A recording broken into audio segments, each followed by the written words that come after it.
અડધા સફરજનનું તીખું આથણો બનાવ્યો અને હવે અડધા સફરજનનું ગળ્યું આથણો બનાવી નાખવી કા ભલા દાદા? હા, હવારે ગળ્યું આથણું ખાવું અને હાજે સફરજનનું તીખું આથણું ખાવું એટલે અમારે બકાલાનો તો ખર્ચો નહીં. એમ બકુલભાઈ આવ્યા? ભલે આવે. લ્યો 500 રૂપિયા સફરજન આપો.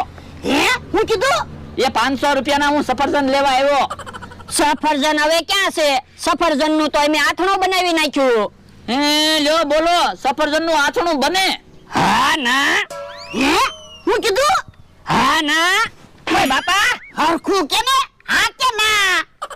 એ કેરી કેવી હોય? ખાટી મીઠી. તો આપણે સફરજન કેવા લાવ્યા? ખાટા મીઠા.